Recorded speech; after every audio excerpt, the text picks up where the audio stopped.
Hello everyone. How is this working? This is my first time doing a live stream on YouTube, so I just want to make sure it's all working properly. Can you all see and hear me and whatnot?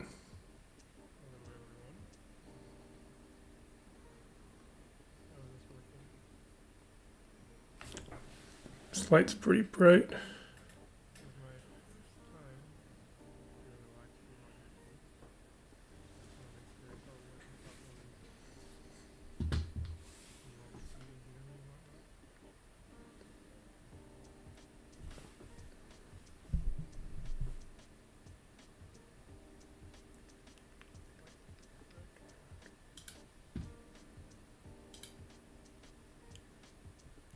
Hello.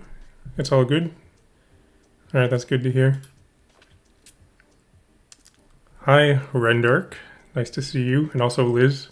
And LR111, who also we got C Dude, Carbon Fox, Jack Daniels. Welcome everyone. Happy to see you here.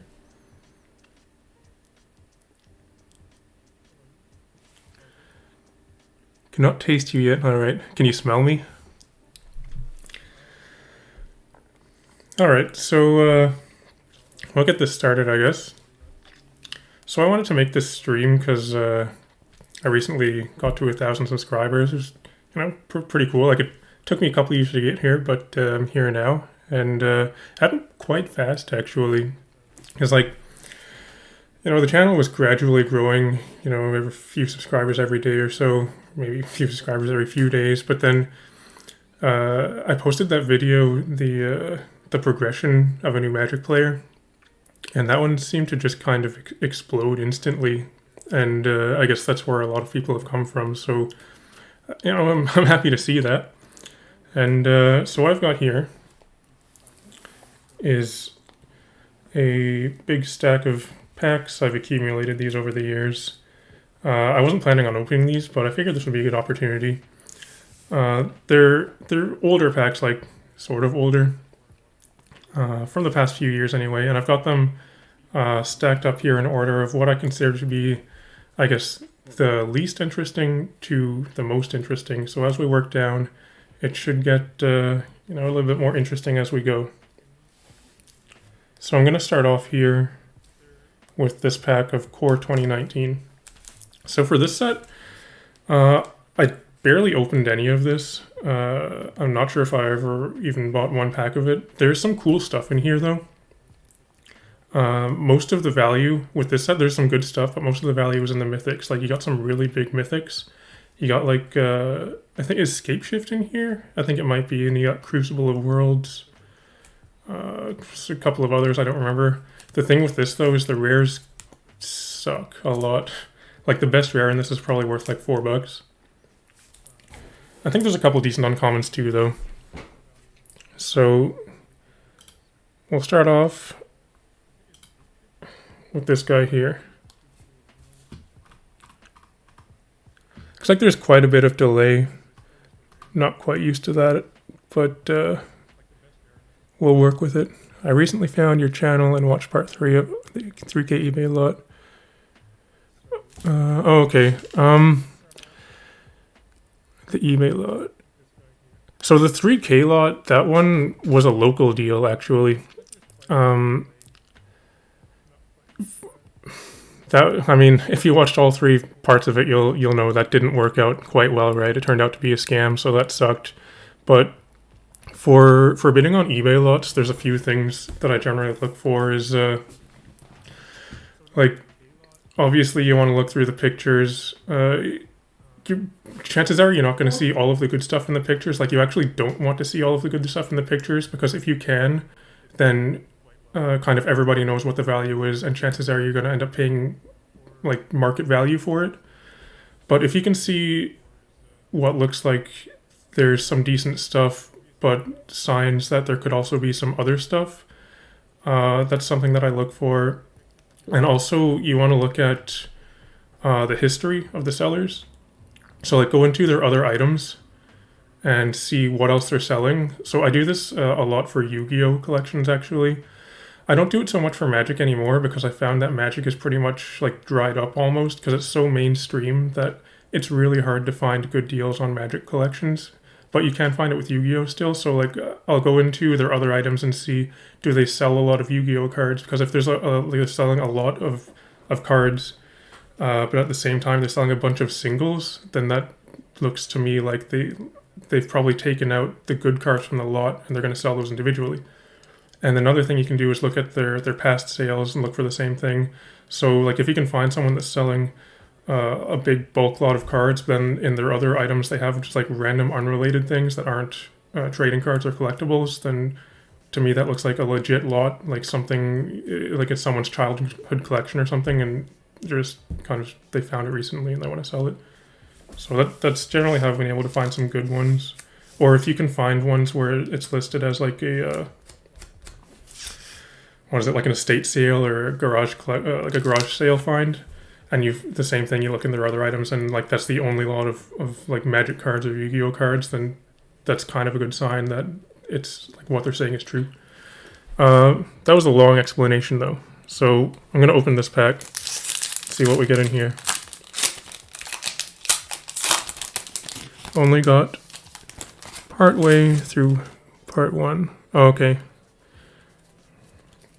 Goblinist. I'll probably go through each of the cards. I'm not just going to skip right to the rare because this isn't a full booster box. I have, I think, 14 packs of cards here. So if I just skim right through it, this is not going to be a very long video. But let's see. Goblinist Skater. This is a very good card, actually. It's a common. It's not really worth anything.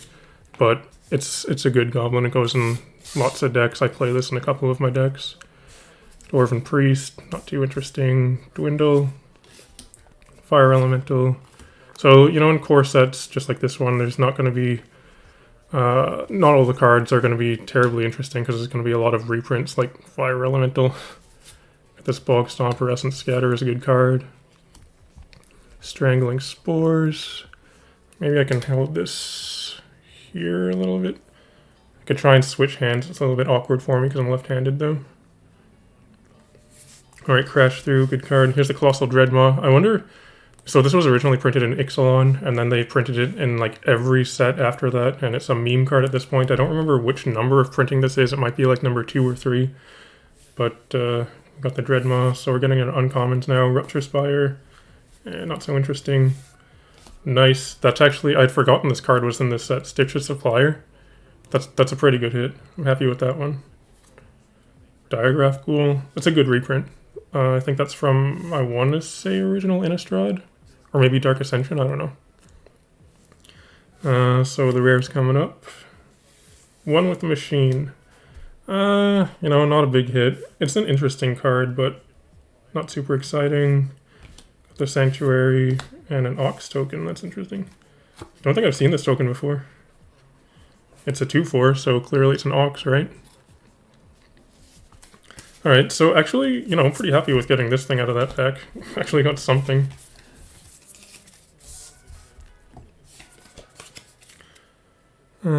We'll pile these up over here, I guess. We'll leave these interesting things up here. Where do I buy my Magic cards? Lots of different places. So, for sealed product, yeah, Dreadmaws. For sealed product, usually I buy it from like large retailers. Like I'm in Canada, so the main I guess large retailer would be Face-to-Face Games. Their prices are decent. They're not the best, but I do buy from Face-to-Face frequently. 401 Games, they frequently have very good sales on sealed product, so I buy a lot of sealed product from them. As for singles, kind of all over the place. Like occasionally I'll buy from eBay, not very frequently though. I'll buy from TCG Player, from my local game stores. If I'm going to a draft or something, I buy from them sometimes. And for like bulk lots and things, I do a lot of that locally through Facebook Marketplace and just online marketplaces like that. So kind of different places for different types of cards. So next up here though, we've got Magic Origins. I got a few of these ones here. There's one coming up after this too. This was supposed to be the last core set, but clearly it wasn't, seeing as we just opened core 2019, right? But so this is where they had the flip planeswalkers. I think those all got reprinted in a From the Vault, but this is where they were originally printed. And I played a lot during this time. That was when I was trying to grand GPs and things like that. So I'm pretty familiar with it. The big hit in this, I guess it's... Actually, right now, I think it's Liliana. I think she's around like 20 bucks. But for the longest time, it was Baby Jace, the 2-mana flip Jace. Well, that was in Standard. That was like a... I don't know, an $80 to $100 card.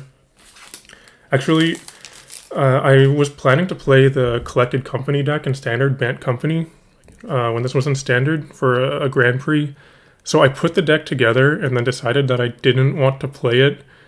So I actually bought a 2-mana Jace for 100 Canadian dollars and then never played it once. I just lent the deck to a friend and he played it in the tournament and he actually made day 2 with it, so that was cool. But I never played that Jace. I think I sold it for probably what I paid it for, actually. I paid for it, but yeah, that's my story about Baby Jace. So, let's see. Dark Dabbling, Infectious Bloodlust. So this is a core set, but I think it has a lot fewer reprints than a normal core set would. Bone to Ash, Aerial Volley.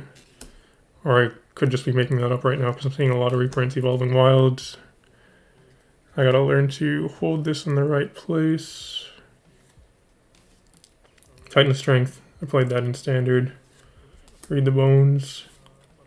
Fairy Miscreant. I'm always a fan of this card. Like, I feel like it's good enough for Constructed, but it just kind of never has really gotten there. But I like playing it in Limited when, you know, when it's reprinted.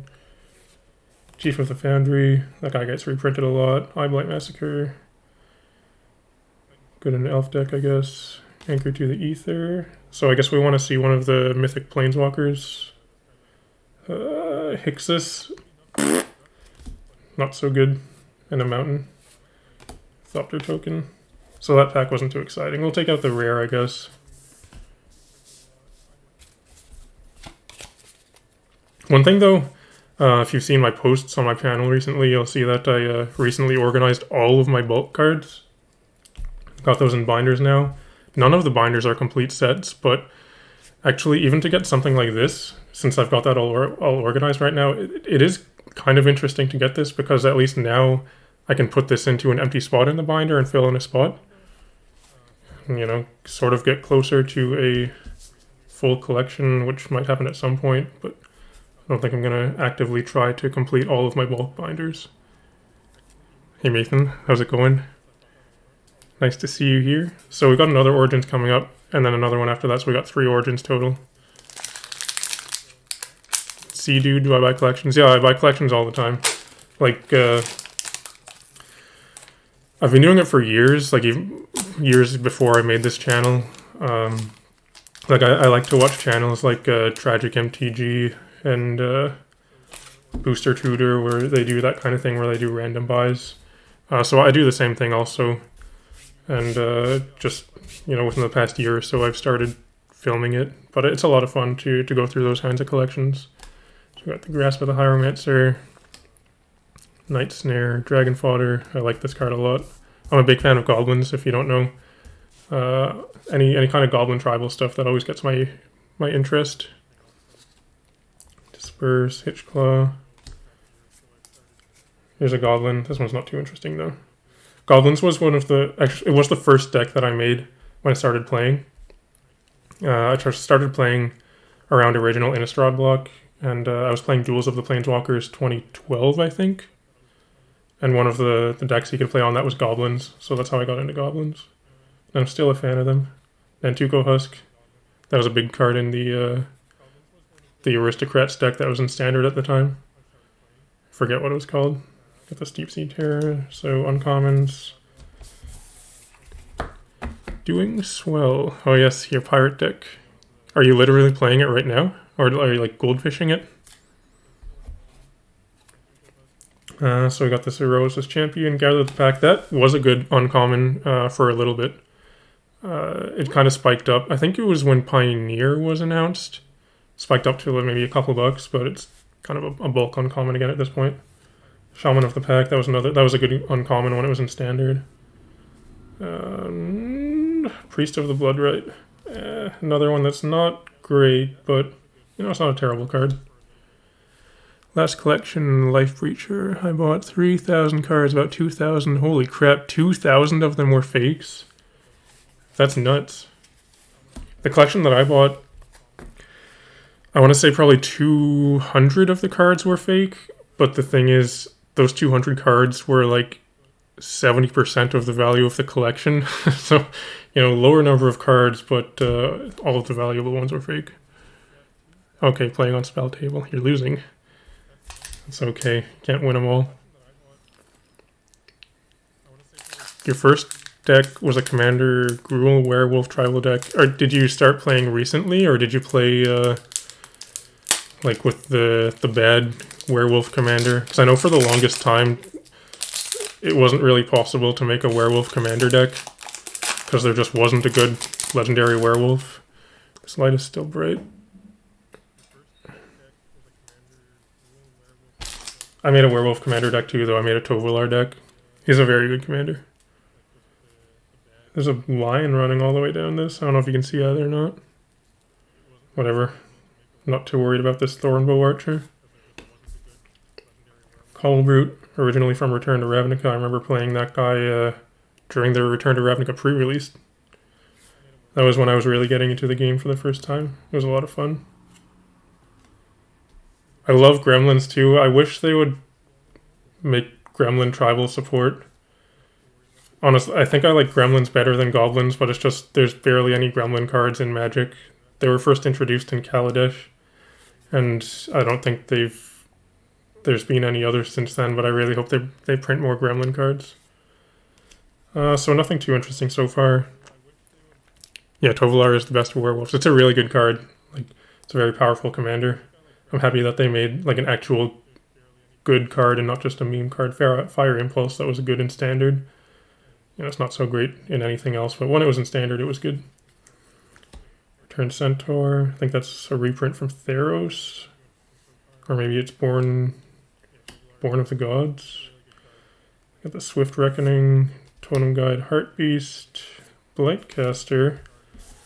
No interesting uncommons there. So the rare. Hallowed Moonlight. That's a pretty good card, actually. I'm a fan of this card. Yeah, hey Andres, nice to see you. So this Hallowed Moonlight, I don't know if you remember, but I put this in my Selvala deck specifically to counter your Prosh deck, because the idea was that you would play Prosh and I would respond with Hallowed Moonlight, so you would get no kobolds and I would draw a card. But I've since taken that out of my deck and replaced it with something else, because that was kind of a narrow use for it, right? Have I ever met or communicated with Matcaster Mage? I haven't met or communicated with him. I know of him, though. I think he lives in Toronto, right? I would be interested to communicate with him. I'm not sure how I could, but I don't know, maybe send him a message or something. But yeah, I know of him. I'm still new, not that new. I had Ulrich. Yeah, Ulrich was what you had to use for the longest time, and it's not a good command. Like, with Ulrich, what I find is that he's good in the 99 of a Tovolar deck. Like, he's actually quite good in that role, but as a commander, it's just not a great card. Everyone, give a like, will I? Yeah, please, Life Reacher. Thanks for the support. So we've moved on from Origins. Didn't get much. I mean, the best thing was this Hallowed Moonlight, I guess. That's okay though. So Guilds of Ravnica. This I would say is more interesting than Origins. Like Origins. So I had these ordered in how level of interest, I guess. So this to me is the least interesting. It's not the newest set, like it's a little bit old, right? A couple of years, but there's just outside of the mythics, there's not that much in it. Origins, once again, there's not that much in it, but it's even older than this, so I would say that's more interesting to me. This is a fairly new set, Guilds of Ravnica. But to me, this is more interesting than either of those two sets because there are a lot of good cards in here, right? And also you can get Shocklands. So, that's, you know, I'm a fan of that. I would be happy to open any of the Shocklands. I would consider myself lucky. Outside of the Shocklands, though, I'm not really sure what I'm looking for. I know there's some good cards. Like I could pull up. I'm just gonna quickly take a look at Goldfish and see what's in Guilds of Ravnica. Guilds. I'm gonna wait for it to load here. So we got, yeah, Shock. Oh, Assassin's Trophy. That's a big hit. I would be happy to get that. 1,000-Year Storm is a pretty big mythic now. That's not surprising, though. Both 1,000-Year Storm and Divine Visitation, those are pretty big EDH cards, I feel. Oh, you got Chromatic Lantern, of course. Arclight, Doom Whisperer. Interesting to see that Doom Whisperer is actually worth something now. Because that was, Doom Whisperer, that was a card that was really big when it first came out. Like during pre-order season, it was, I think, the most expensive card in the set. And then, like, it's a really good card, but for whatever reason, it just didn't really do much, and it became almost a bulk mythic. But just, like, it seems like it's good for EDH to me. Like, outside of competitive play, it seems like just a good card. You know, pay 2 life, surveil 2. So, I'm happy to see that it's actually got a bit of a price tag now. Anyway, let's start going through this. My play group is highly competitive, so Werewolf deck. Yeah. Tovolar is really good, but it's not a competitive deck. That's how I found it too. Like, I've played it a few times, and playing against a competitive deck, it's probably not gonna do so great. But you know, I would say in a medium-powered environment, it'll do fine, and I'd probably have a lot of fun with it. Wild Boy Game. Oh, hi. Nice to see you, Wild Boy Gaming. I saw the video that Forest that I sent you arrived. Happy to see that got there. So let's see, Never Happened, Siege Worm. I like Siege Worm. I like playing that in limited. Notion Rain is the Chocolate Rain card. Gravitic Punch. Watcher in the Mist. I think we're getting into uncommons now. There are a lot of good uncommons in this set, but none of them are worth anything because they all got reprinted in commander decks and challenger decks and things like that. That's one thing that I noticed when the set was spoiled. I pointed out, like I posted on Reddit, that there are a lot of good uncommons in this set. And I think they would have value, but they've just been printed so many times, even though the set is still, you know, somewhat new. Fine Broker, that's a good card. That's one of them where, you know, if this was the only printing of it, this would definitely be worth something.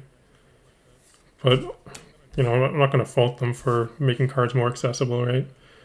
So we're hoping for a Shockland here. Let's do it from the bottom. It's a red-blue Firemind's Research. It's a cool card. Not a big hit, but I'll add that to the binder anyway. And a Bird Illusion token. It's a cool token.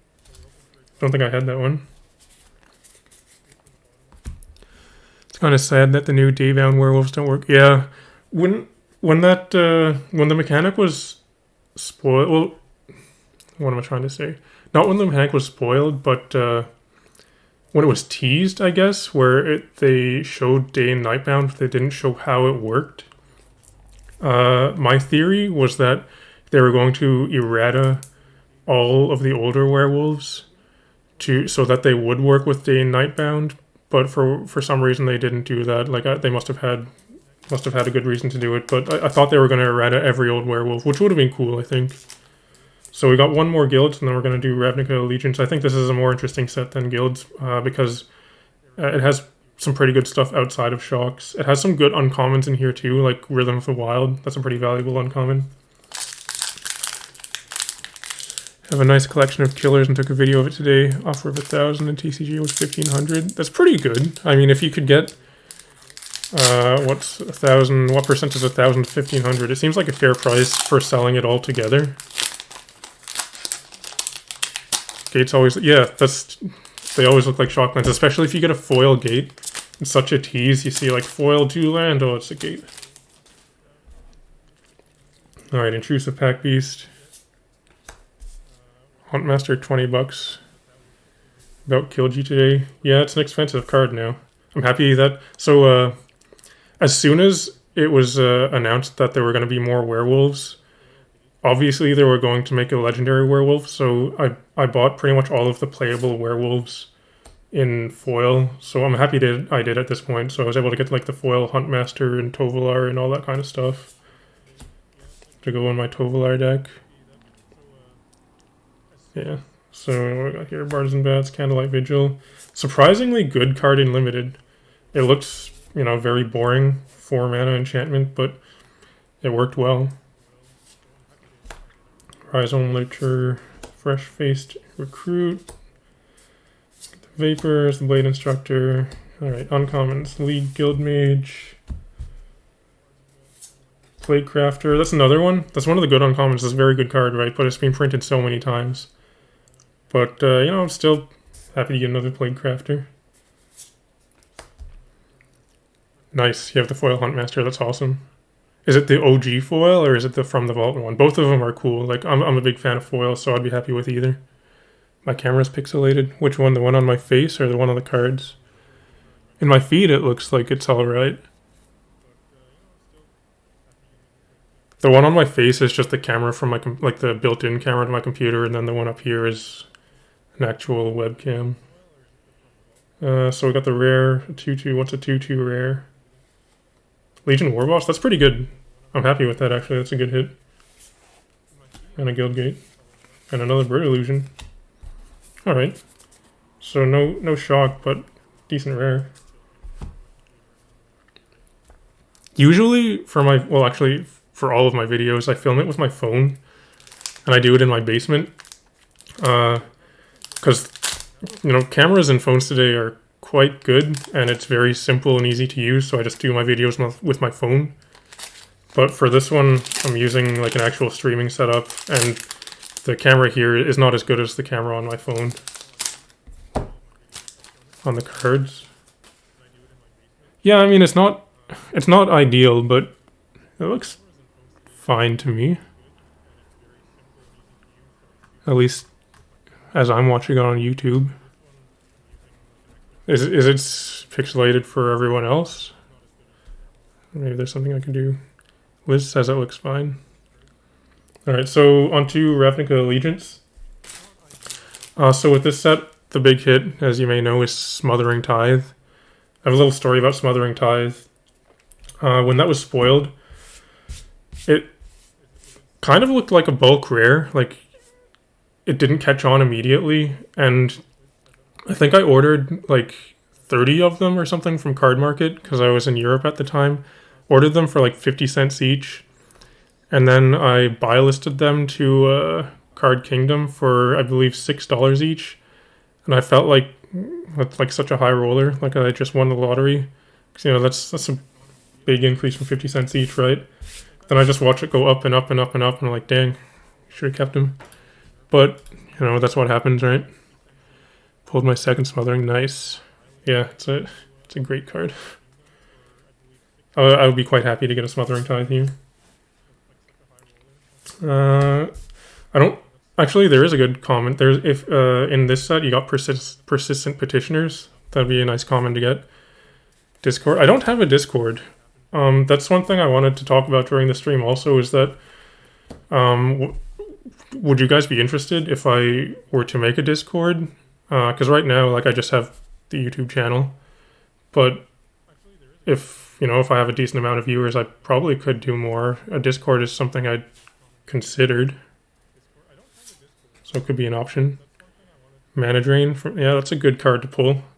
On my channel here, you can see the second box of Commander Legends that I opened. It was a box battle with Vex. I don't know if you know Vex, but he is another Magic YouTuber. He's pretty cool. I did a box battle with him. He does a lot of EDH deck techs, but in that box, I got both a Jeweled Lotus and a foil Mana Drain. It was ridiculous. So obviously, I won that box battle. Won some from Pipe Dream. What's Pipe Dream? So nothing too interesting so far. Don't see the Persistent Petitioners. You'd help me make it out. Down to help you with building it. That'd be cool. I would appreciate it. Do that for a living. Was that a typo? On to uncommons. So what am I looking for in uncommons? Rhythm of the Wild, Wilderness Reclamation. I think maybe there's one more. It's not Senate Guild Mage. And it's not Well of Lost Thoughts, although this card I think is actually not bad. Like, it's not worth a lot, but I think it's a good card. And so what are we looking for here? Smothering Tithe or Shockland would be awesome. It's Plaza of Harmony. I thought it was white when I saw this. It's a land, it's not a Shockland, but you know, it's cool. And we got a foil, Twilight Panther, and a Guild Gate, and an Ooze.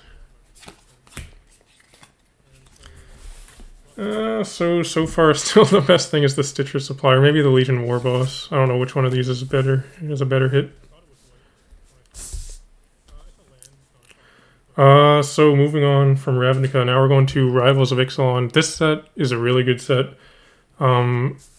Apparently it did really crappy when it was in Standard. I know stores were fire selling this a couple of years ago for like, I don't know, you could get a box for less than $100, and at this point it's actually quite a valuable set. Do I have email? Of course I have email. I don't think that I have it listed in the description of all my videos, but I put it in some of my recent ones. I'll type it in chat for you here. It's dave8contact@gmail.com. So if you want to send me a message, you can do it there. But with Rivals, the thing is with this, there's just so many good cards for Commander in this. That's what drives the price of it. The big hits you got are like Zakama, Twilight Prophet, the Immortal Sun. Oh, and Instagram. Yeah, that'll work. Instagram. But there's a lot of good rares also. And some uncommons too. The really big uncommon in here is Pitiless Plunderer. That's like a $15 uncommon. It's ridiculous. But it's a very good card. I'm just going to take a look at a list of what some of the other cards in this set are. I opened a ton of this product. You can see some of my earlier videos. There's a lot of me opening Rivals because the store near me at the time, they had this amazing sale on it for some reason where they were selling bundles of Rivals. I think there's 10 packs in those bundles. Or maybe it's 9, I don't remember. But anyway, it was like 14 euros for a bundle.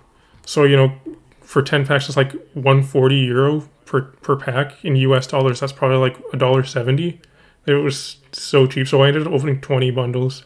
And I filmed some of them, but I wasn't going to upload like 20 videos of me opening a bundle, so just one night I just opened them all that was left, and it was quite nice. I made up pretty well on that. Just looking at a list of what's in here. So Twilight Prophet is $40 now, that's nuts. Zakama, Immortal Sun, Elenda, that's a good one. What about rares? Wayward Swordtooth and Tendershoot Dryad, those are some good rares. Journey to Eternity, that's an alright one. This is live. Luca, nice to see you here. Alright, so there aren't any good commons. Not any huge ones anyway. There are good commons, but nothing super expensive. Mistcloaked Herald. I'm from Canada. I've lived here, like I was born and raised here, but I lived in Europe for a little while. I was there for work. So I bought a lot of Magic cards while I was there. I was able to buy a lot of stuff on Card Market. Card Market is really good. Like, I wish that we had access to that here in North America, but we don't. So the commons, you know, they're not so interesting. Armosaur, Tonali's Crown, Squire's Devotion. You can't even see the card there because of this light shining on it. Whatever. Okay, so going into uncommons now, we got the Stormfleet dude. Shake the Foundations. So for this next card, I would really like for it to be a Pitiless Plunderer. Please, booster back. Give me the Plunderer. No. Everdon Champion. This glare is not so great. Okay. On rare. It's blue. It's an Admiral's Orders. It's not so interesting. And an Elemental token. I was hoping that maybe it was a Time Stream Navigator. That'd be a pretty decent mythic. Ashnod? No. There's Ashnod's isn't in this set. It'd be sweet if it was. That's an awesome card. So I got, in total, 4 packs of Rivals here. We're going to open 4 packs of it.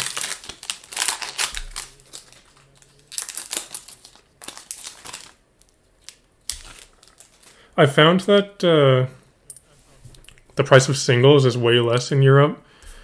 The price of sealed product, it didn't seem like there was that big of a difference to me. Like, it may be a little bit cheaper in Europe if you're paying retail price, but then also the thing is, in North America, it seems like there's more often than not better sales. So if you buy something when it's on sale, you might be able to get a better price for it here. With the Rivals, though, that was kind of like an outlier with those super cheap ones I was able to find. Commons. I mean, the best thing I can find here is a Mist-Cloaked Herald that's worth like 50 cents.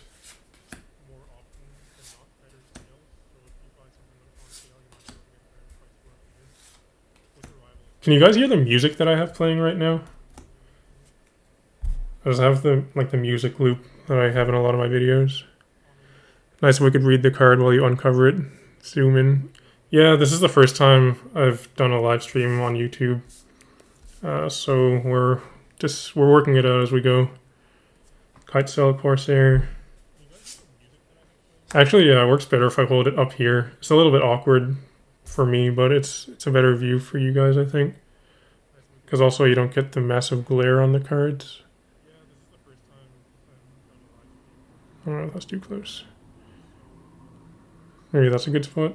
Alright, Forerunner. The Forerunners are pretty good. There's 4 different ones, one for each of the Ixalan tribes. The best one is the red one for dinosaurs. And then you got the white one for vampires.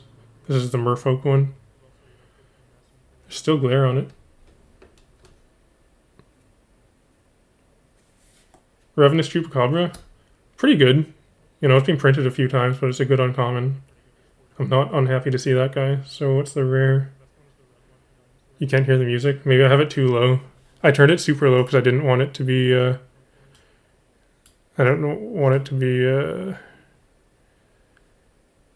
covering up my voice. Actually, you know what the thing is it finished the playlist. Yeah, it's because it wasn't playing. I can't hear the sound right now. I thought I had it on repeat, but it should be playing for you now. Alright, rare is a 3/4. Is that... It's not Wayward Sword. No, it's not Wayward Swordtooth. Wait, that's not the rare. I just trolled myself. It's an uncommon Thrashing Brontodon. This is the rare. Equip one, it's an equipment, and it's Captain's Hook. It's another unexciting card. It's, you know, it's flavorful. It's cool with pirates. It's just, it's not great. It's a treasure token. It's not great, and also it's not really worth anything. We've only got 1 foil so far. Seems a little bit below the ratio that I would expect, but these are just random packs, so there isn't really any ratio for anything.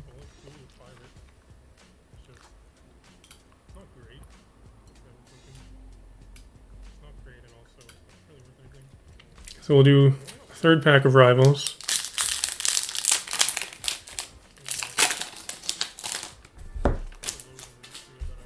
Chuck that away. I'll try to hold this up a little bit closer. This Goblin, Sun Sentinel, Fanatical Firebrand. This card is awesome. It's very similar to Crit. What's that goblin? It's an old goblin. It sacks itself to do a damage to something. I don't remember the name of it, but it's very similar to another goblin. The thing with this one, though, is that it has haste, but it has to tap to sack itself, so you can't do both. This was a big card in Standard, though. I played a lot of this. And I also play this in my Pirate deck and my Goblin deck. I have my stream repeating myself. Uh-oh. Oh, I know why. I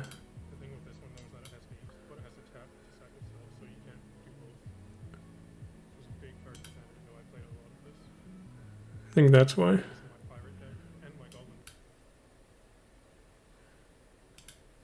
I'll figure it out eventually. I'll just turn that off for now. Alright, Naturalize. Didn't have any cards from Ixalan, but played a D&D campaign. It was really fun. Yeah, D&D, Ixalan D&D sounds like it would be pretty fun. This wasn't a very popular set, but I'm a pretty big fan of Ixalan as a plane. Like, I think it has a lot of potential if it's fleshed out a little bit more. Played a Goblin Pirate, yeah. Goblins are awesome, pirates are awesome too. So, Goblin Pirate's awesome.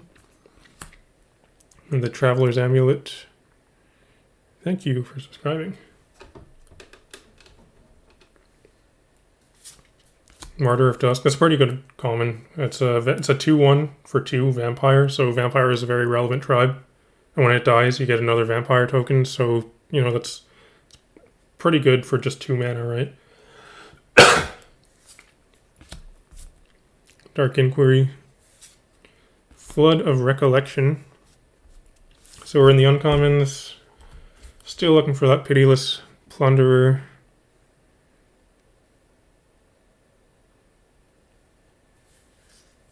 Jungle Creeper.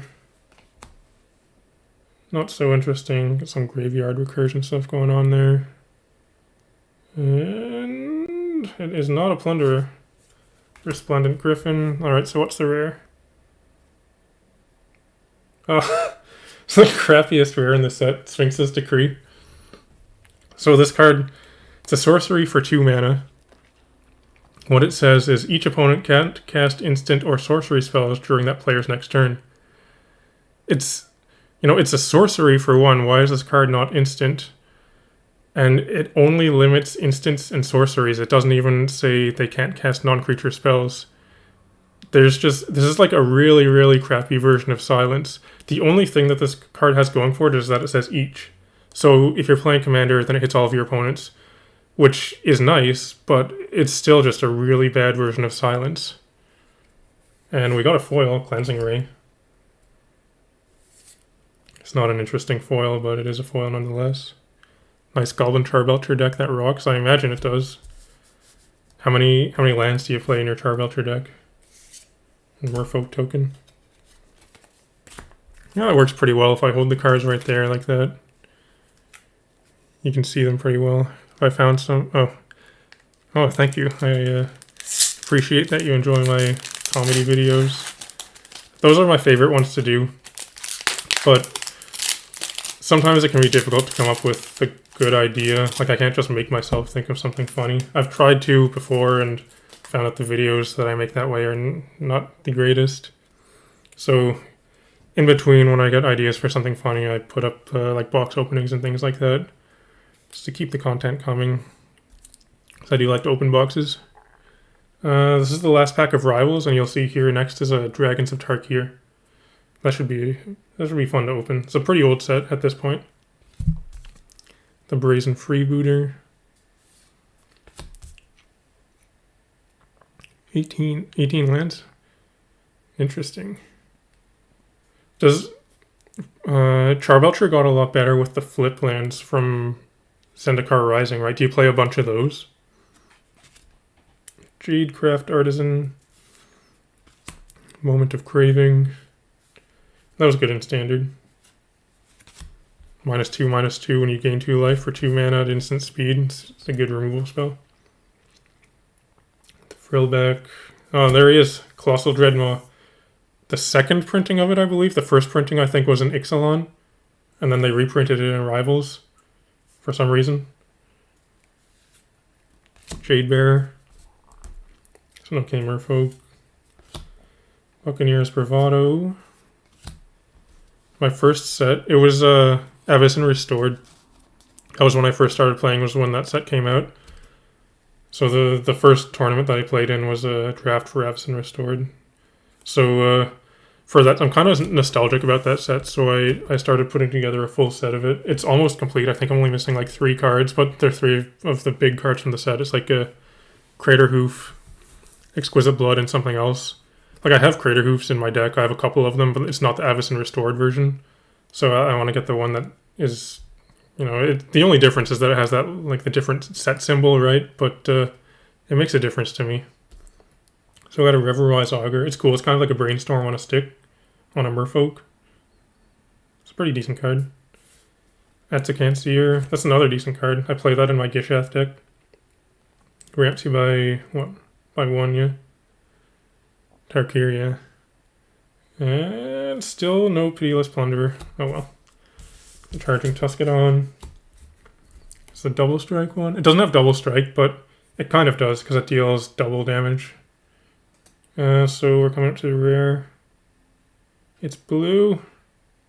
It's wait, did we get Admiral's Order? No. Yes, we did. Wow. 2 of the same crappy rare. How's that? That's okay. And a Merfolk. Alright, Dragons of Tarkir. What can I say about dragons? It's a good set. There's lots of good cards in it, but compared to Khans just overshadows both Fate Reforged and Dragons because it has fetch lands in it. And I would say that Fate Reforged is probably better than Dragons because it also has fetch lands in it. You know, not as many as Khans, but you can get fetches. You can't get fetches in Dragons, but there are good cards in the set. I'm gonna look at what are some of the best ones. Collected Company for a while was a really big card in Standard and Modern. I think it's fallen off a little bit. I'll check. Where's Dragons? I don't see it. There it is. So let's see. Dragonlord Dramoka is the big hit in this. So Mythic at $29. It's a good card. Then yeah, Collected Company. Wow, Sarkhan Unbroken. Surprised that thing is worth a fair bit now. Like 15, 16. Sidisi. Yeah, that's a really good rare to hit. It's a Demonic Tutor on a stick, basically. Goal Against Commands, that's a good rare. Are there any good uncommons? Sarkhan's Triumph, interesting. And also Explosive Vegetation, okay. Oh, Impact Tremors, that's cool. So yeah, there's a good common in this. Impact Tremors is like $3. For a common, that's a lot. So I'd be happy to get an Impact Tremors. Alright, let's see. Coat with Venom.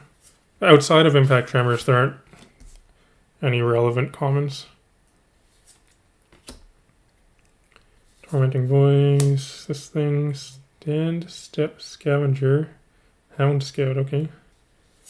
For a lot of cards like this, like I've seen the card before, but I've never actually looked at it. So I'm looking at it for the first time. I'm like, hey, there's a fox person on here. I never noticed that before. Like, it's a dog person, I guess. It's a hound, but interesting nonetheless. Marsh Hulk. Tail Slash. Student of Ojutai. Elusive Spellfist. Ancestral Statue. Reduce in stature. So no Impact Tremors. What did I say were good uncommons? Explosive Vegetation and Sarkhan's Triumph. Ultimate Price. It's a good card. It's a very good card, but it's not worth anything. A Lightning Berserker. I played that guy in Standard in the first Grand Prix that I day 2'd. It was in Quebec City in I want to say 2016, maybe 2015. I played Atarka Red during that, and I played Lightning Berserker in my deck. So I have some fond memories of this card. There were distinct misplays that I made during that tournament where I feel like if I had played as good as I could have made top 8. But I think I finished in 62nd place or something, so I actually cashed, which was cool. But, I mean, like I can't make excuses for not making top 8 because I just didn't play as well as I could have. But yeah, it was cool anyway. I like this card. You watch my shorts all the time. That's cool. I'm happy to hear that, Dante. Nice to see you here. All right, so we're coming up to the rare, right? Yeah, that's the rare uncommons. What's the rare? A 4/4. What is this? Necromaster Dragon? What does this do? Flying, whenever it deals combat damage to a player, I can pay 2. If I do, put a 2/2 zombie onto the battlefield. And each opponent puts the top 2 cards of their library into their graveyard.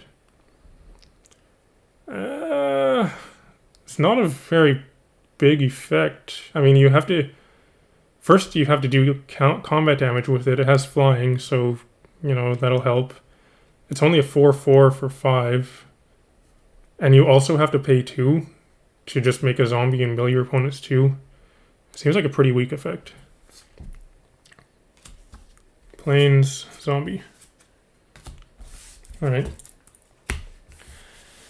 Alright, so we got 2 packs left. These are what I would consider the most interesting of the stack that I had.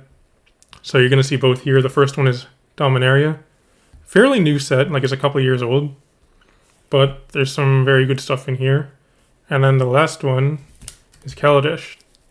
This is I have a couple of packs of Kaladesh. I was not planning on opening them, but figured this would be a cool opportunity to open something more interesting than just like a regular standard pack. But, you know, obviously in Kaladesh, the big thing is you can get inventions. You can get some really good inventions. I think this is the one that has Soul Ring and Mana Crypt in it, isn't it? So there are potentially some really big hits. Like the chance of actually getting one of those is incredibly low, but it is possible. We'll save that one for last. I love sets that have lots of dragons. Yeah, me too. With dragons, the thing, like, I like this set, but the thing that surprised me about it, though, is that they didn't really print any, like, low CMC dragons. Still, I think the cheapest one was 4 mana at Thunderbreak Regent, which was a very good card, but it was still hard to make a dragon deck. But actually now in the D&D set, Adventures in the Forgotten Realms, there are actually some pretty good dragons at like 2 and 3 mana, I think, so that's nice to see. So in Dominaria, I forget what the biggest hit is. I'm just going to take a look at it. Pulling up a set of cards. I know there's Mox Amber. That's a really good card. You got Karn, you got Teferi. Don't remember if there's any good commons and uncommons. Oh, there's Tatyova. That's a good uncommon. Legend. So yeah, Mox Amber, Teferi, Helm of the Host. That's a big rare. Lyra Dawnbringer. That's interesting to see that that's actually worth more than $10 now. It was pretty cheap for a while. Oh, you have the land cycle, the dual lands, Hinterland Harbor, Clifftop Retreat, those things, Muldrotha, Cabal Stronghold, Gilded Lotus. Oh, Tetsuko. That's a good uncommon. That's one I have a place out of it. I've been holding on to it in anticipation of Kamigawa. I feel like if that card is not reprinted, it's going to be a pretty valuable uncommon. So I'm holding on to that, see what's going to happen with it. Open this up.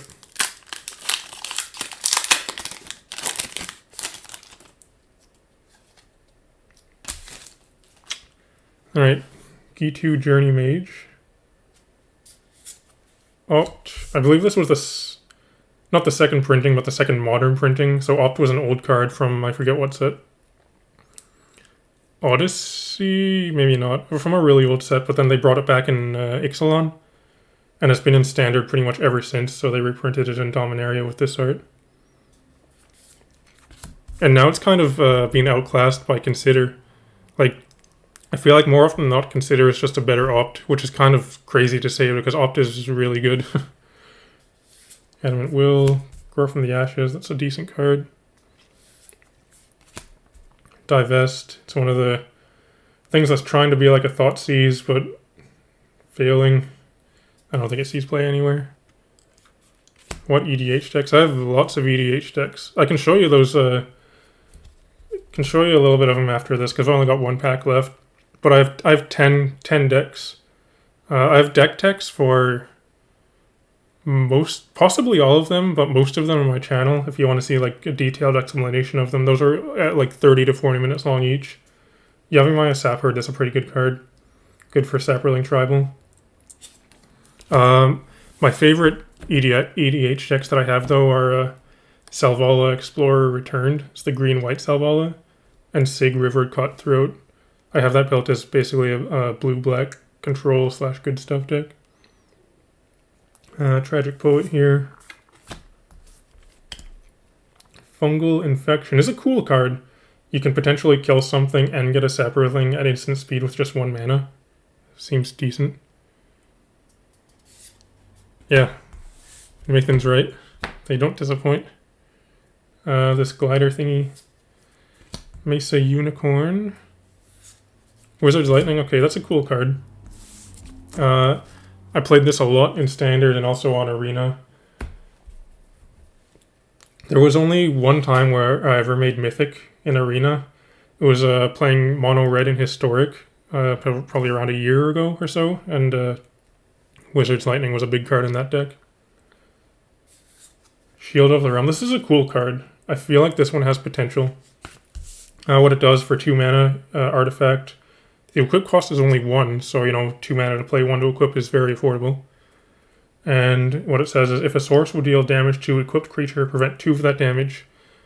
So that seems like something that has a lot of potential to me because I feel like it could be a combo piece at some point for some combo which doesn't exist because the other piece does not yet exist or nobody's discovered it. But to me, this just feels like part of a combo. Is this the rare? No, this is the second uncommon. No, this is the rare. Wait. 2 uncommons. So yeah, the pack order is different in Dominaria because of the legend thing. So the rare is Dreadshade. Not super interesting. This is in my first comedy video that I ever made. It was how to package magic cards. I destroyed one of these cards for it because it was worthless at the time. It's still worthless now, I believe. But I needed to destroy a card and I had a few extra Dreadshades, so this is the one that I chose. Good old Nicol Bolas Shenanigans and Eldrazi Colorless are 2 of my faves, along with Zephyrus Venture. Interesting. For your commander decks, I guess? Are those 3 of your commander decks? You play both cards in Saproling Fungus deck. Which cards? The Yavimaya Sapherd, probably? Alright, so what's after this? Quendi? So this is the legend that we get. Because in Dominaria, you get a guaranteed legend every pack. This is a pretty good one. Creatures you control with first strike have double strike. That's another one where when I buy bulk lots of cards, if I find this, I'll take it out and keep it because it's another one that just seems like it has a lot of potential because it is a pretty powerful effect, turning all of your first strikers into double strikers.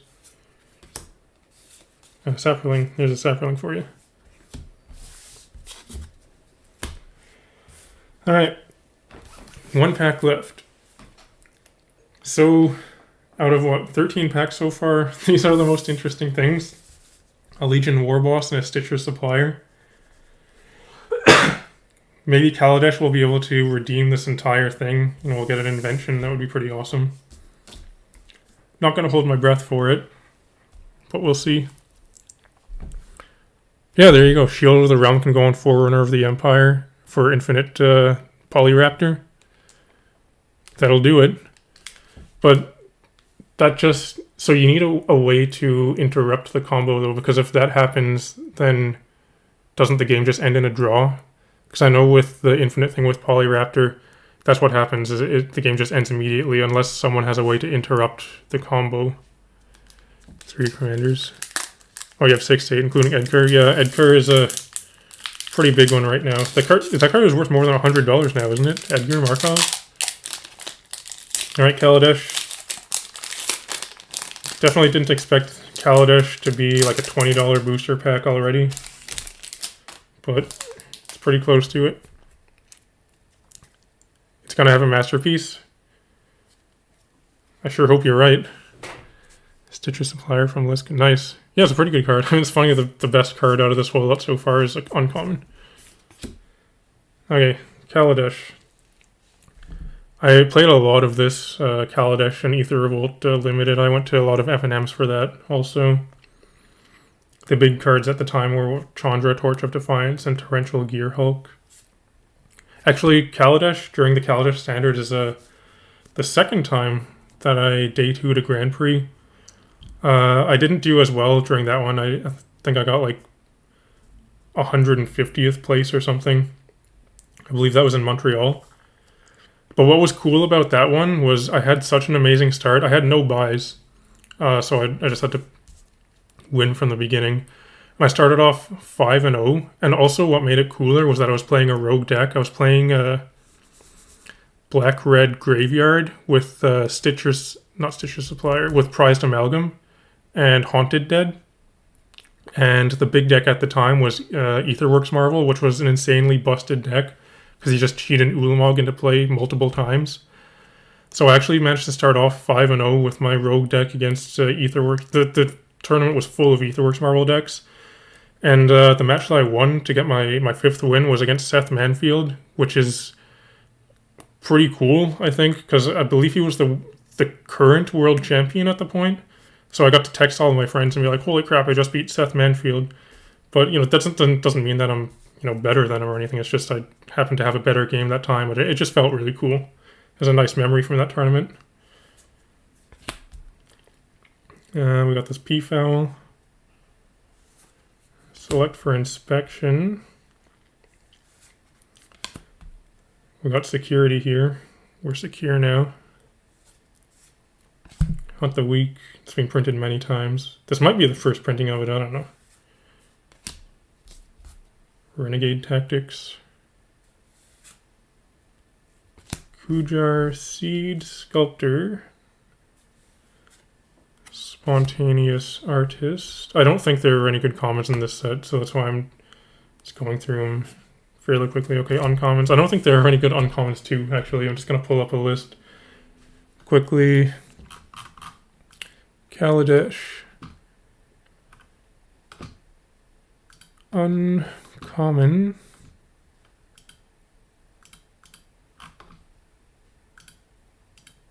There is Diabolic Tutor. It's like a buck. Nothing huge, but it's not bulk. Yeah, I like sharing that story. Alright, so for uncommons, we're just looking for a Diabolic Tutor. Which is not here. Chief of the Foundry is alright. We got that in one of the other packs, like Origins. Okay, so next will be the rare. The lands in this set are good. It'd be sweet if I could get the blue-red one. I forget what it's called. Let's go for the rare. Blue Saheli's Artistry. That was, I think, the pre-release promo or something. So it's actually a really good card. This card is good to play in Commander. I play that in at least one of my decks. But it's very common because it was the promo that you got for just showing up to one of the things. Oh yeah, Dramatic Reversal. That's right. That's a common in this set. Fatal Push. Yeah, let's see the rule. Okay, so if we're going to get an invention, it will be the next card. Slow roll it. No! Wait. Okay, there's a forest. Slow roll it again. There's a foil. It's not an invention, it's an island. We got a foil island. Well, that's cool anyway. The islands from Kaladesh do look neat. They have all the swirly stuff in them. And a servo. Alright, so those are the packs. That was cool though. It was fun to open them. And this is all of the rares and foils and whatnot. 2 Admiral's Orders, Necromancer Dragon. 67th place, Dave. It was 62nd. Because prizing cuts off at 64th. So I remember I was just... I just eked in to the place I needed to be to cash. It was pretty good though, because it was a small tournament, relatively small. I think there were like 800 people for a Grand Prix. That's a pretty small number.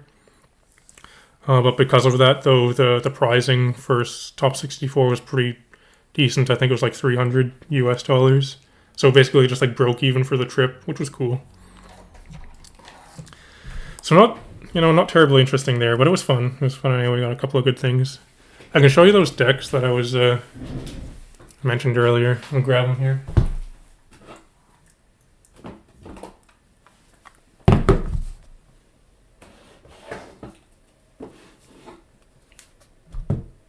There's quite a few of them.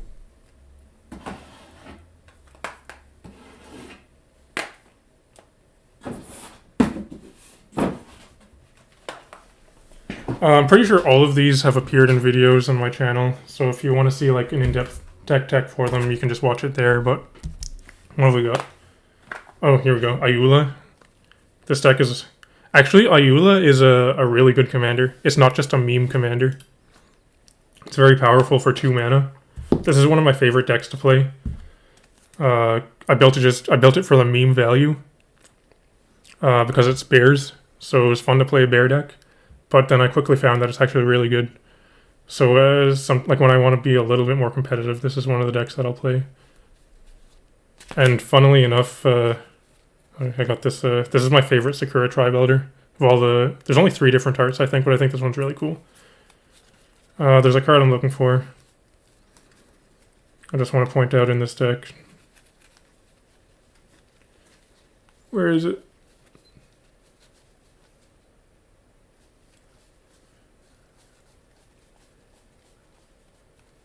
There it is.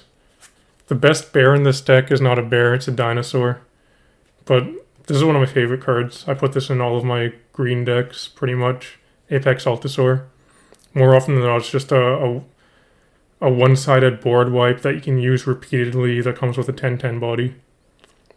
That's the best bear in the bear deck.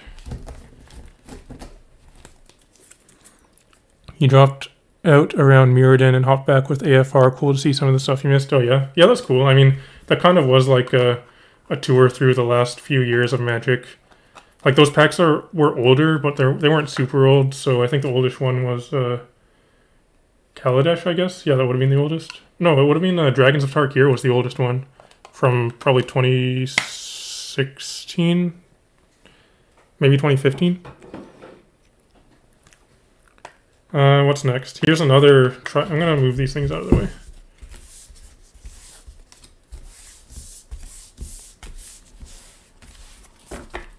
Here's another tribal deck. Most of my commander decks are tribal decks. Cheddarfang. Here's another one that I built for meme value. I love making meme decks.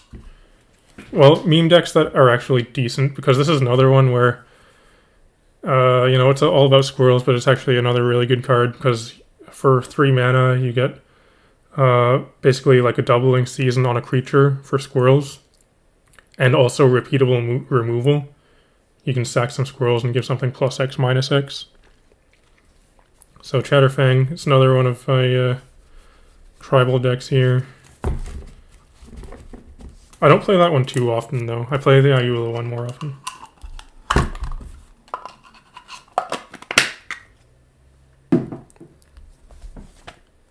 Here's my most recent one. Actually, it's kind of weird. This is my most recent and also my oldest one at the same time, because this is my Goblins deck. As I mentioned earlier, Goblins was the first deck that I made when I got into Magic. I still like Goblins, and this was the first commander deck that I made. But it was originally a Krenko deck, Krenko Mob Boss. And I built it wanting to play Goblins, like Goblin Tribal. But I guess I optimized the deck by looking at you know, EDH rec and putting all the combos and stuff in there. And then after playing it a bunch of times, I found that it's not really a Goblin deck, it's a combo deck. And while being good, like you can win a lot of games with it, it wasn't really what I wanted to play. I wanted to actually play Goblins and do cool stuff with them rather than just combo out the same time every game. So I switched the commander to Grenzo because he was in the deck anyway. So now Grendo is the commander and Krenko is in the deck, and it's more slanted towards actual Goblin deck where you want to swarm your opponents, and this way you take advantage of Grendo's ability by playing your opponent's deck, playing the cards that you exile. Gotta head out. Good to catch you. Thanks for coming, Dante. Can't remember the set. Play the keyworded soup deck precon that I updated. Which one is it? What set is it from? I'm not sure which one you're talking about at the moment, but it's the same breed as Snug. Yeah. Ayula. If Snug were to play a Magic deck, I'm sure Ayula would be his commander. We got Gishath here. This one appeared in my most popular video, I guess. The, what's it called? Progression of a Magic player. You know, the joke was that new players start off by opening a booster pack, and then the first deck that they're going to make is going to be based on like a really cool card that's probably not that great. But the thing is, Gishath, that's kind of what Gishath is. Like, he's good. It's definitely a good card. And it's really cool. Like, I built the deck here, and this is one of my most played commander decks. But if you wanted to play the most competitive dinosaur, you would just play Zakama. But that's not really dinosaur tribal. Gishath is dinosaur tribal, though. But yeah, I'm a big fan of dinosaur decks, and I hope they print more dinosaurs soon. Zada Hedron Grinder Commander. It's really fun to draw a bunch of... Yeah, Zada. Yeah, it's a pretty powerful card, right? Like, I think it got reprinted at Uncommon in a Masters set. But it's a pretty powerful commander. My most treasured card. I'll show you.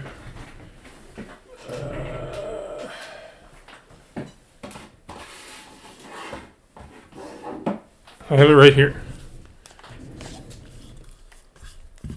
Ikoria. So I have two modern decks. One is Jund and the other is Burn. And in my Jund deck, I have... I'm just going to pull this off camera to not spoil the joke. I gotta grab a few cards out of here to show you. Alright.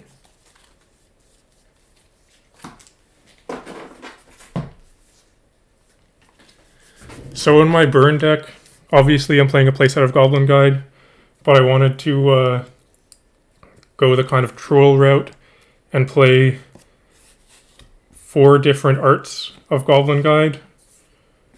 And this art in particular, this is the Grand Prix promo from years ago. This is my favorite card that I own.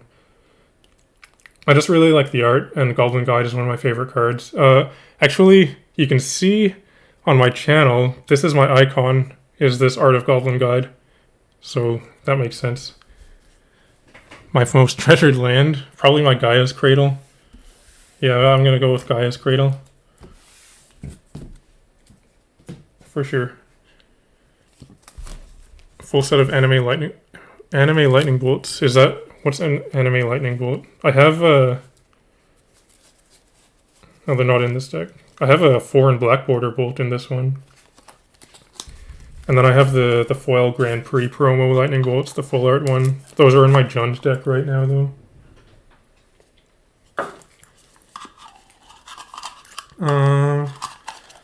So those... Yeah, the Goblin Guide is my favorite card. And Gaia's Cradle is my favorite land. Here's speaking of favorite things, this is my favorite commander deck that I have. Most valuable card, it's also going to be Gaia's Cradle. You know, it's a $1,000 plus card at this point. As far as Magic goes anyway, I collect some other card games, like I collect old school Yu-Gi-Oh! I make Yu-Gi-Oh! Videos sometimes too, but it's just the thing is they don't really get many views. I found more often than not people unsubscribe when I make Yu-Gi-Oh! Videos. So I try to limit the number of those that I put up, but I collect, like I don't play it, but I collect old school Yu-Gi-Oh! Because I was really into it when I was a kid. And some of the first edition cards are very valuable. So I've collected some of those. Selvala, though, this is my favorite commander deck. I did a deck tech for this fairly recently, like maybe a month or two ago, or a couple months ago. It's probably not as competitive as the mono green Selvala, but to me this is more fun. Because the thing is, this is a really powerful card, but it's a group hug. I haven't built it as a group hug deck, but it's a group hug ability. So the thing is, when you play this, your opponents are fine with it. Like, they're actually a lot of the time happy to have you play your commander because it's going to draw them cards. So that means you never really have to worry about it being targeted immediately. But being able to parlay and get the extra mana and life from this is really big. So I've built this as a green-white good stuff deck just to be able to take advantage of the massive amount of ramp you can get from Selvala. So I've just got a bunch of random stuff in here. I do have some combos in here. I have the Heliod plus Walking Ballista, and then also Spike Feeder plus Archangel of Thune. But more or less, it's just a bunch of random green, white, good stuff. There's a lot of tutors in here too, creature tutors. Take advantage of being able to 2-drop Crater Hoof to win. I ordered the extra life secret lair with the funny looking Crater Hoof behemoth, the one that's like a copy or like an artist's rendition of a little kid's drawing. I think that looks really cool. So I might put that in this deck once it arrives. I'm looking forward to getting that. Group Hug Cancer decks. Yeah. That's one way to put it. I think this is the last one that I've just got sitting next to me here. This is the Tovolar deck. I was mentioning this earlier. This is quite a recent deck. It's a recent card. Hey Xander, how's it going? Yeah, 9 lives. It's a really good card, but it's just I hate that card. I hate playing against it because a lot of the time I'm playing mono red. I guess I'm talking about playing Arena here, but a lot of the time I play mono red on Arena, and when I do, if my opponent gets out 9 lives, then it's pretty much just game over for me. It's like get to 5 mana, and then they win. So I just have to win before they can play it. But it's a powerful card, yeah. Tovolar, pretty recent deck. Here's the Huntmaster that I mentioned I bought in foil. Happy I grabbed that. Put the black and white Innistrad lands in here just to be all thematic and stuff. San Diego, oh yeah, this is probably most tragic. Yeah, that's a cool card. The San Diego Comic Con Nicol Bolas. It's fun playing against a group hug deck because they help you, but then at some it's fun, and then it's fun, and it's fun, and then all of a sudden it's not fun because you realize, oh crap, I'm not winning anymore, because that's how group hug decks work. Universal Automaton, great in command tribal decks. What's something else I can point out? I feel like this is the best wolf in the deck. It's not even a werewolf, but it's a wolf, so it still works. This was a really awesome card in standard Night Pack Ambusher.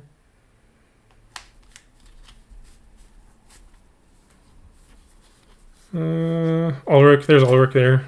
Bought a foil one of those too. I don't think it's terribly expensive now. I'm actually curious. I'm going to take a quick look. That was one, like I was saying, that I bought all of the foil werewolves as soon as it was mentioned there was going to be more werewolves.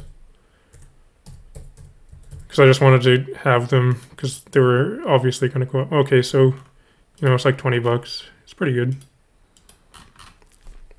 But yeah, that was, for the longest time, the only werewolf commander you could play, which is a really crappy commander, but it's very good in the 99 of this Tovolar deck.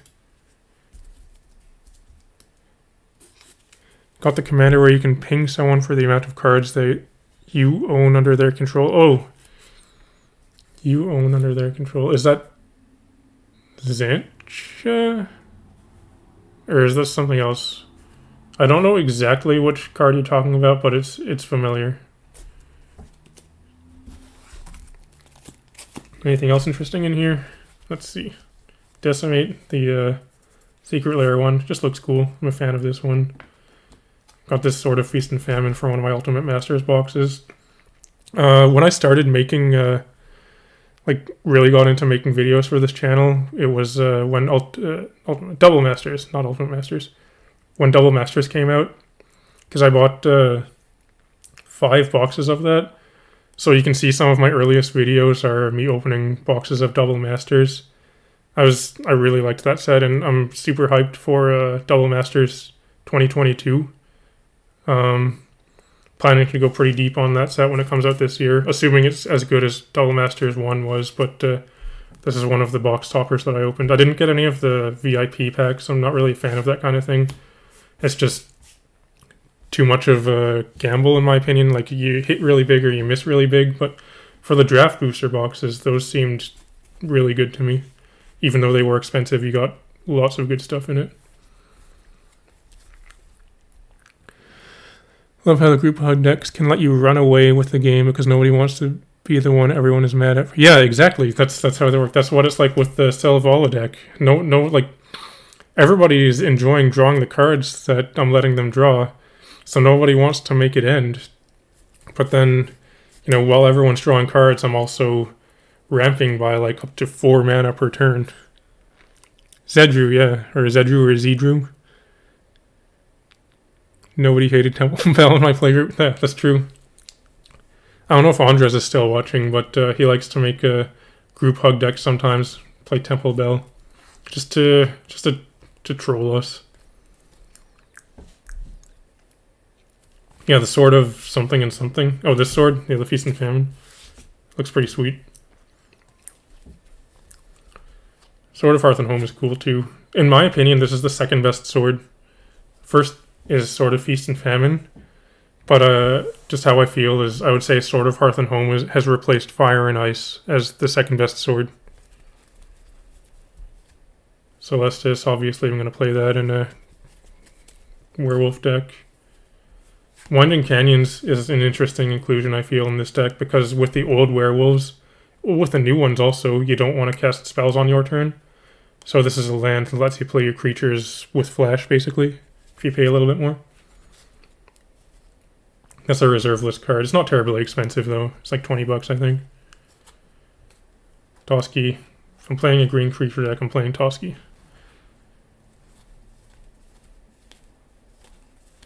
Vivian, same idea as Winding Canyons, just cast stuff with flash.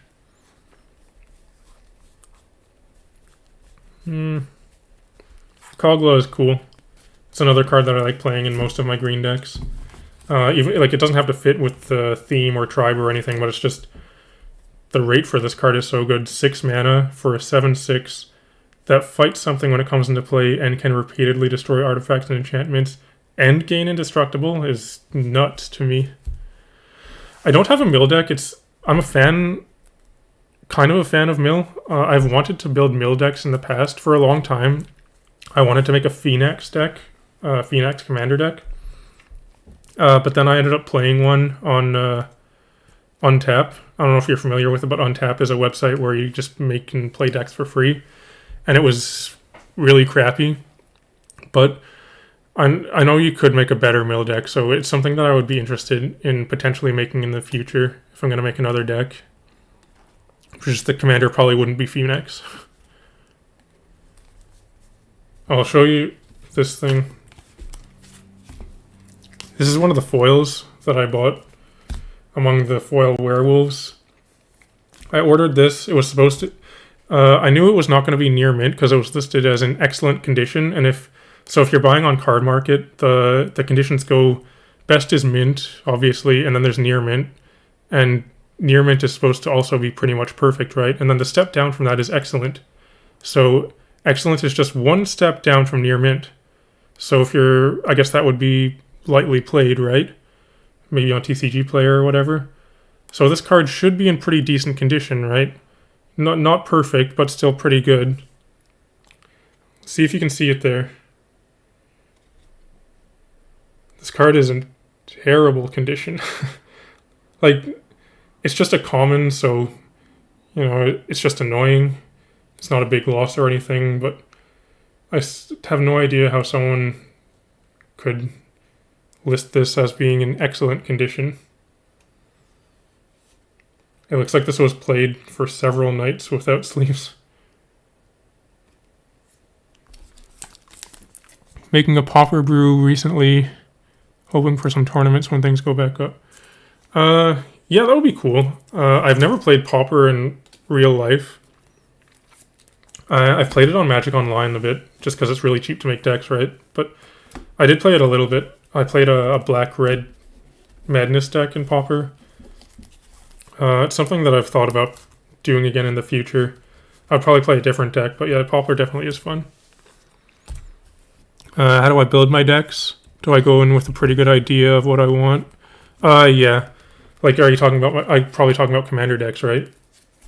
If that's the case, then I build it based on the commander. Typically, I'll just find something that I think is really cool and build the deck based on that. It usually ends up being tribal. So, you know, with Gishath, it's because I like dinosaurs and I want to make a dinosaur deck. Selvala was interesting, though. How this one came about was this was the second commander deck that I ever made after the Krenko deck. And this was originally a Trustani deck, the Trustani from Return to Ravnica. So that one is a was green-white tokens / life gain, and it was a fun deck. So the way I built that was as a token deck, and Selvala was one of the cards in the 99. But then when I played Selvala, I found that she was very fun to play, and I decided to just swap them out.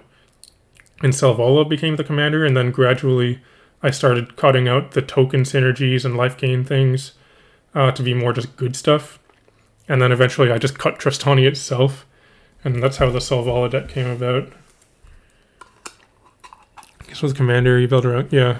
That's usually how it works. I mean, you find a commander you like and you build around it, but you can also look for a specific strategy and find a commander to fit that strategy too. Like, that's what I would do with Mill if I were to make a Mill deck. Because what I tried before was to build a Mill deck around Phoenix, because it is a Mill card. But at this point, if I were to make a Mill deck, it would be that I want to make a Mill strategy, and now I need to find a commander to fit with that strategy. So there's probably, I don't know which commanders there are at this point. There's probably some better ones, though, because I haven't checked in a little while what kind of Mill cards there are, but I know it's a strategy that has gotten a lot more support recently. What place we're in? I'm in Canada right now. Well, that's where I live, so yeah. Yeah, I'm in Ontario.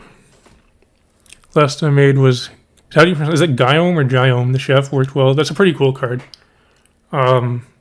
Is that a precon? Yeah, that's one of the precon exclusives, right? For Witherbloom. I bought the Witherbloom deck because I built a Dina deck, a Dina Soul Steeper from Strixhaven. So I needed a lot of the Witherbloom deck cards to go in that deck. So I just bought the precon and like gutted it. Basically, I took out all of the good Witherbloom cards to put in my Dina deck. And then I have it here actually. So what happened with that was I built this. That's not this is a Yu-Gi-Oh deck. This one. I built this Dina deck. So I got all of the good green and black cards, a lot of like all the staples and whatnot. You know, like Demonic Tutor and pretty much all of the green-black commander staples. Played this, and then Chatterfang was spoiled, and I was like, man, I really want to make a Chatterfang deck, but I already have a green-black deck.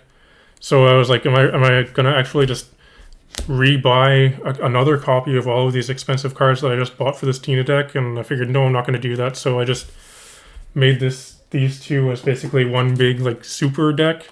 So I have basically, I can sideboard from one deck into the other by keeping, I don't know, there's probably like 50 or 60 cards that they have in common. It would take a while to sideboard, but I would prepare for it. Like one night I'll play Dina, and the next I might play Chatterfang, and I'm not going to switch midnight. It's just going to take too long.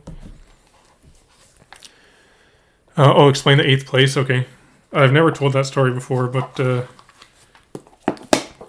maybe it's interesting for you. The reason for that is because the best I've ever done at a tournament is a few years ago when I was in France. They have the Card Market series. So that would be, I guess, the equivalent of like the SCG Tour or something like that. That's what they have in Europe instead of that. So I went to the Card Market tournament, the Paris one, and I played in the standard portion of it. And I was actually fortunate enough to top 8 that event, and that was the first time I had ever top 8'd a big event.